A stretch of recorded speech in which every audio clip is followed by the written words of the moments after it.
Uh-oh. The last cookie. You can get a new box of cookies in as fast as an hour with Walmart Express Delivery. Are you my guilty self-conscience? No, I'm the voice offering you promo code EXPRESS for free delivery on your first order. Hey, who ate my cookies? You mean, these cookies? Order now. Welcome to your Walmart. Promotion valid for first express delivery order. $50 minimum subject to availability. Restrictions apply. This is Jordan with Everlit, and you're listening to Brutally Delicious Podcast. 1, 2, 3, 4. The Brutally Delicious Podcast.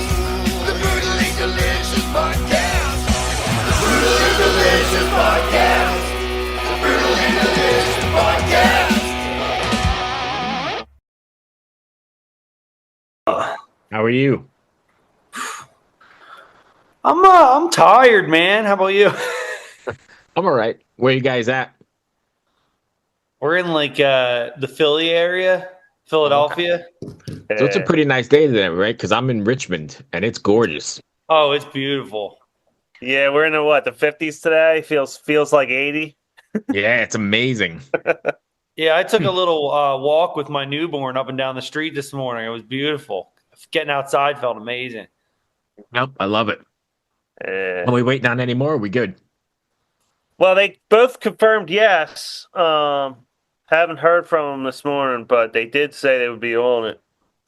So I can send out a quick text. Yeah, and that, or we could just roll them when they get in. They jump in. Yeah, we can just roll, and if they get in, they get in. No stress at all. So, I didn't know much about you guys. That's kind of why I like doing the show. I get introduced to a lot of different bands and a lot of different kinds of music. And this came over, and I listened to Game Over. That's a really, really great track. What's been the response to it so far? Been really good. What were you say? I was going to say, it sounds like people like it when I'm talking to people online and stuff. Yeah, it's definitely a song that we felt like really good about. We thought it was a banger. So we were excited to make this the first release with the label, and they loved it, and everyone who's listened to it, we've gotten great feedback. The numbers are good. I think it's going over well, man. We're stoked. That's beautiful. So you worked with JT Tollas, right, from Famous Last Words on. Yeah. What was it like, or how did you make that connection, and what did he bring to the Everlit sound that made that song just a little bit extra? So it was actually Shan's, the label president. It was his connection and his idea. He liked the song when he heard it and stuff, and they were down to release it as like the first track. But they were like, "Why don't we try, getting somebody that has more streams and a bigger name and everything on here?" And Shan had a handful of bands that he said, "I think maybe one of these guys will jump on if I ask them." And we really liked Famous Last Words. I'm sure most of us had actually heard of them previously because they're pretty big, they're pretty well known. So, and their sound just really out of the group of bands, just like really kind of sounded like his voice would gel on the track. So, we said, "Why would you ask JT?" He asked him, and JT was like, "Yeah, man, I'll do it for you." And so he came to us and he said, like, "What's the song about? What do you guys do? Do you guys want? Do you have anything in particular you want me to do?" We were like, we told him what it was about, but we were like, "We kind of want you to just do your thing, man. Like, just sing, just take what's there and change it around if you want, make it better." He was like, "Can I put some screaming in it?" And we were like, "Yeah, man, we're down. We're trying to get heavy." And he was like, "Cool." So yeah, that's pretty. And then he sent that back, and we were all just like, "Wow." Right. Yeah, he's out in Michigan, I think. Is that where he is? So it wasn't an in-person collaboration. We sent him the instrumental, the track, and pulled out vocals where he was going to feature. And he did it on his own, sent it back to Taylor to drop it into the song. So first time we were hearing it was over the phone. He's like, "Here's my part," clicked play. He's just holding it up, filming the screen. And we were like, "Dude, no changes, man. That shit's fucking fire." So it's great. He nailed it. Yeah. And like Ryan said, his voice, like his delivery, everything was just kind of perfect for that song. Yeah, I feel like he blends really well, almost. And some people are, it's kind of funny, but some people are like, wait, which one's him? Which one's you? Like, Yeah, they're I not mean, watching the video. not that we don't like sound, not that we sound exactly the same, but people, it's similar enough that people Right. are like, it's just blending, you know? You mentioned a second ago you're trying to get heavier, so that's something you consciously put into your new songwriting, a heavier bent on it. And if so, are you concerned that not all your fans will take that journey? That's Yeah, I mean, you do risk Yeah. that, but we're doing what we want to do.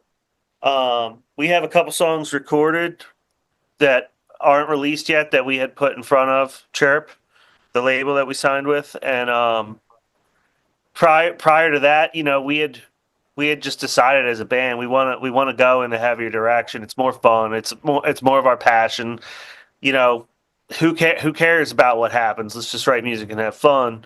So we've been getting heavier. The next two are the heaviest we have recorded. They're not released yet, but we threw them out to Chirp, and we were like, "What do you think? You guys want to, you know, you guys want to partner up, and we'll release these through you. We'll keep. Well, this is the direction we were going." They were like, "Hell yeah!" So, yeah, that's it's more of just like the direction we want to go. Hopefully, people will not be upset because we're still going to have that like melodic catchiness, but we just want the vocals and we want the instruments to just hit a little harder, have a little bit more to it. Makes sense to me, Ryan. This episode is brought to you by Prime Video. In the small town of Holland, Michigan, nothing is ever what it seems. Behind the tulip festivals and pretty houses lay dark secrets that threaten to tear a marriage apart. Nicole Kidman stars in this darkly twisted thriller about a wife and mother whose quest to uncover her husband's secrets may get her more than she bargained for. Holland, streaming on Prime Video March 27th. Yeah, I mean, I really love that. I love when music has that catchy hook that gets stuck in my head, but then there's parts of the song where it kind of goes back and forth from that really hard hitting vocals that just kind of slap you across the face with some screams, and then it goes back to that catchiness, you know? So, and I've always loved that kind of style. And for a long time, I held back with the screaming because I don't know, I guess I just thought it would hold us back, but it never really took off with all the melodic singing either. And Jordan used to tell me all the time, man, let's put a scream here. And I'd be like, I kind of want to try to keep it a little more radio. And now I'm like totally on his page. And I'm like, dude, let's do it, man. Let's make the music we want. Like, let's not care about what other people think and all that. So now that there's no throttle on you anymore, I think it becomes more organic and real too, right? Because that's what you wanted to do. And you just said you like had to hold back. Yeah, exactly. Yeah. I feel like a million percent. Yeah, I feel like the previous catalog out there, it sounds pretty good of our music. It sounds pretty good, but like it's just missing something. And I think it's the hard parts. Yeah, we were stuck. We were stuck in a world where we were thinking if we didn't get too heavy, we might be able to make a living playing music. And we kind of gave up on that. We were like, who cares?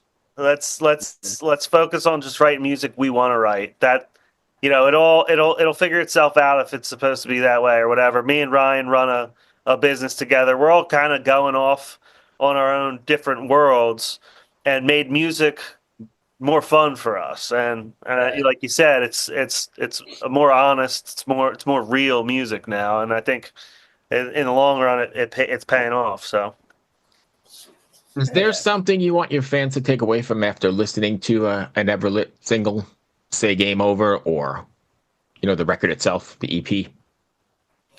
Yeah, well, Game Over specifically is kind of just about like the games that everyone plays in life, whether it be like within a relationship or governments, playing power games, just how we could save ourselves a lot of pain if we could just end those games and just be real in life and concentrate on the actual problems instead of like egos or power, stupid trips like that. So that's what the message is in that song. But really, all our songs, I like to, especially the newer stuff coming out, I like to kind of sing about problems that like I'm having with my life or things that I really care about in life. And I do like to try to put like a positive spin somewhere in there. So there could be like the song, some of these newer songs might sound like a little bit negative, like Nightmare. I don't know if you listen to Nightmare. I don't think so. So Nightmare is currently our heaviest one. And Nightmare is about insomnia. I had insomnia for a few years where I couldn't sleep. So I wrote a song about that. And the lyrics sound like pretty negative because it's about insomnia and like some of the horrible thoughts and stuff I was having during that period and the struggles. But there are also some lyrics about like how I helped myself get out of it too in there. So like I kind of try to throw a little bit of positivity back in there to help people. I think it's cool to try to help people out of a problem. Right. You guys taking this out on the road here anytime soon? What was that? No plans to hit the road right now. We're going back down to the studio, and actually not this coming weekend, but next weekend we're cutting 3 more tracks. So you're a band that doesn't stop. You just keep writing. Yeah, we're actually writing more than we ever have now, which is really cool too. Like we said, we were kind of just doing it for fun, but now the label put us on a 30-song deal, so we're like, let's write. And we got a lot of energy writing right now. So we have 5 written. We're going down to cut 3 of them. We'll probably go every couple months to cut 3 at a time. How difficult is it to do something like that under pressure?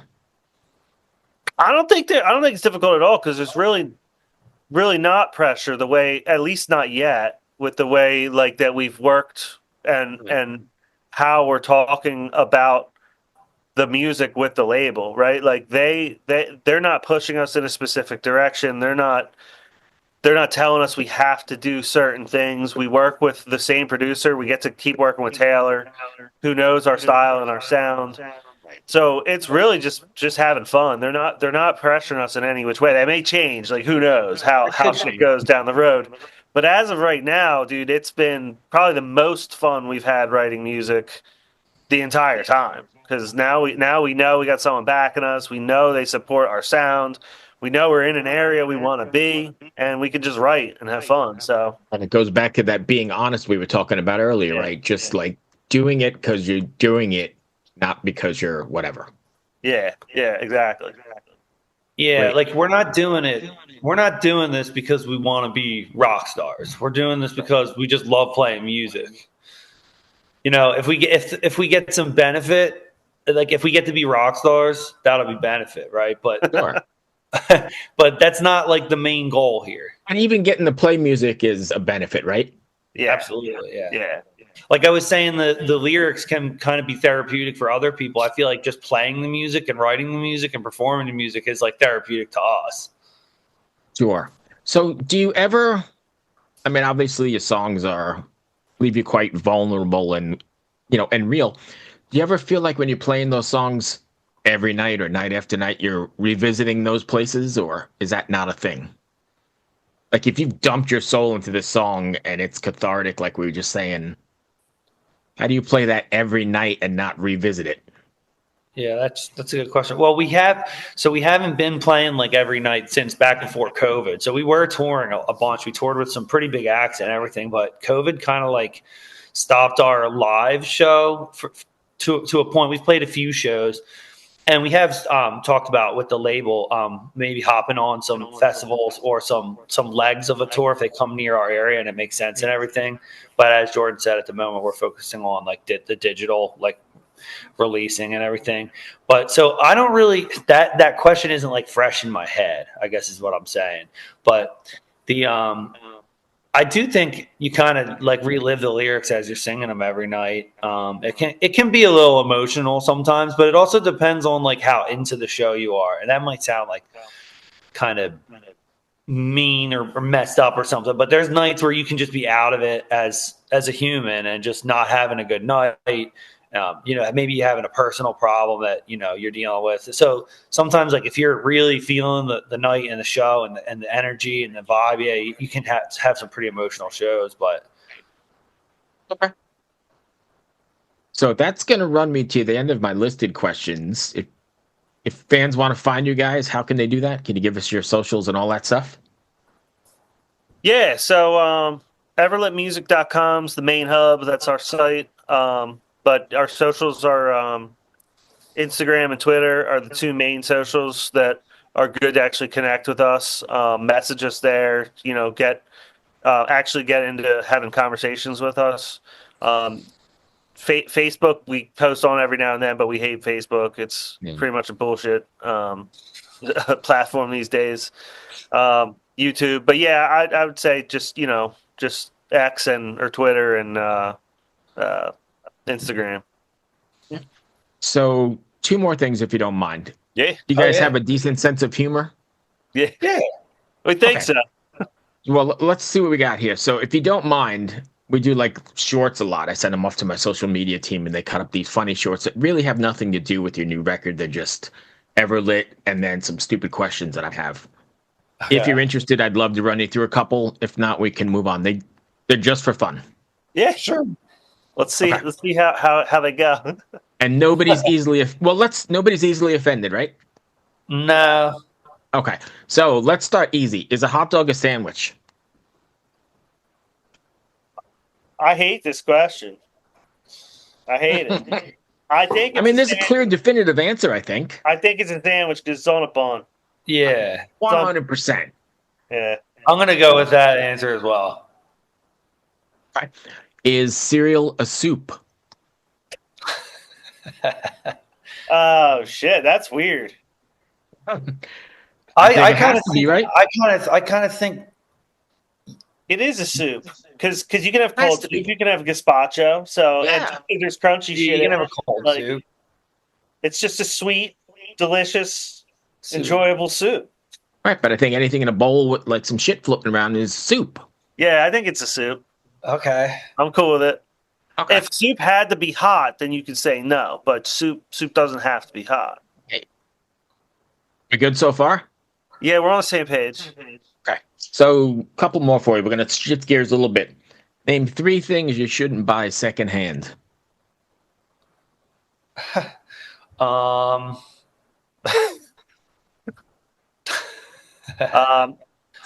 buy used condoms. That's not a good one. Flashlight. Yeah, don't buy used flashlight. Are we going all sexual with this? I guess we took the turn. Yeah. Well, that seems to be like the number one. Don't do used. You don't need to like if you're like craving like an ice cream cone, don't buy a reused ice cream cone that someone else has been sucking already. There you go. Gum. Name three foods that would be gross if blended into a smoothie.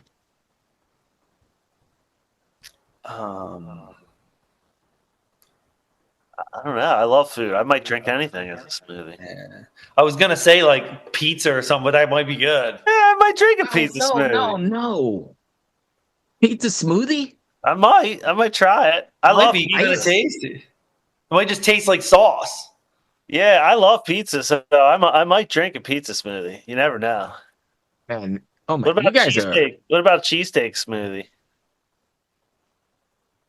I mean, I don't know. It could taste good. All right, last one. Well, hold on. Let me hear. Your 3. Let me hear your 3 that are disgusting, and we'll see if we think they're nasty. Yeah. Me? Yeah. Any kind of meat. No, any kind of meat. Oh yeah, especially like organ meat or something. You can't have like a liver smoothie. Well, I wouldn't eat liver regardless. So yeah, 100%. That sounds disgusting. Yeah. Yeah. It's like Freddy Krueger, Jeffrey Dahmer stuff. Yeah. Horrible. What else wouldn't be good in a smoothie? I don't think potatoes are going to be good in a smoothie. Okay. Nah. Yeah. I mean, kale's pretty bad in a smoothie. I've tried. You're right. I've done that, but yeah, celery smoothie is disgusting. I've tried a celery smoothie. That's horrible.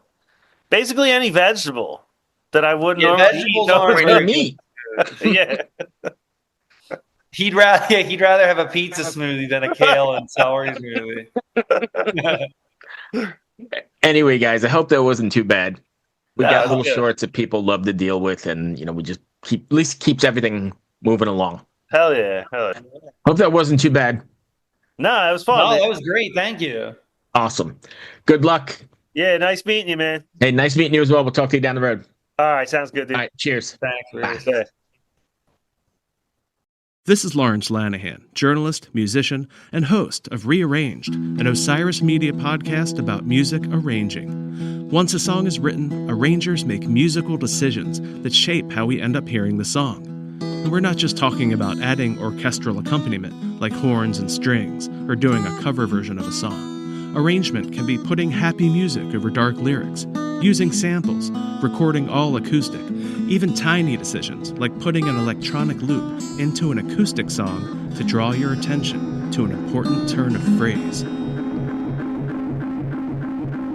It's all arranging. Rearranged episodes are documentary essays where I use arrangements to answer some big questions like what is a song? And what can a song become? And how can the sound of a song change the meaning you take from it? Listening this way has changed my relationship with music. Tune into Rearranged, and maybe it'll happen for you too. Learn more at rearrangedpodcast.com. Osiris.